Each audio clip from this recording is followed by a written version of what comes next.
kamamsi. Dito tayo. Luluto tayo ng manok na halang-halang. Hindi lang yung Bisaya na manok, Tagalog. Ginagawa natin ng kasi Bisayang manok. Ito. Dapat ito maliit.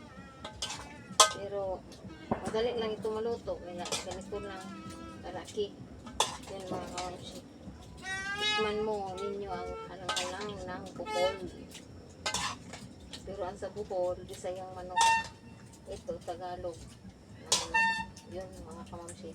Update din kayo mga kamamsi mamaya. Nilagay ko na mga kamamsi yung luya.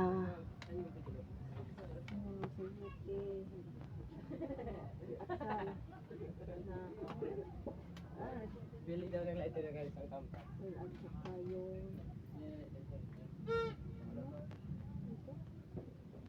ano yan?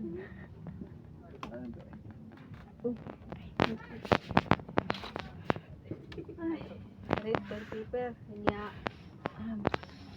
ng siling haba. Saka yung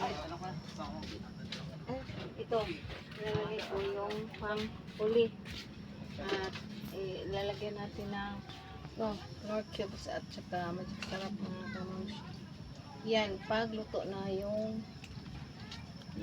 lalagyan natin ng yan ang Knorr cubes kasi para yung tamang timpla pag mayroon ng gata. Masarap na naman. Masarap ng mga kamamsi pero kulang ng gata.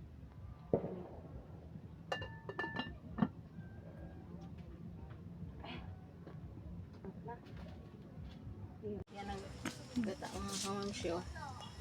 Kasi wala tayong fresh na gata. Ito na lang.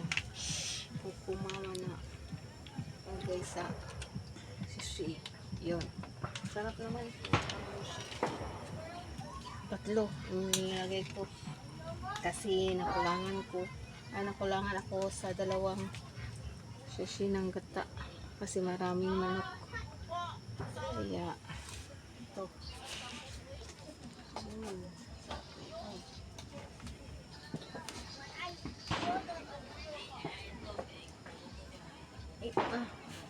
Wala mga kamamsi. Pero ano pa? Kuin mo na. Parang nakulangan ako sa sarap diba? Hindi ko na asin. Lang kung aarag itong katong para sa pamprito bikin bro. Habog, lawang po. Malawang ang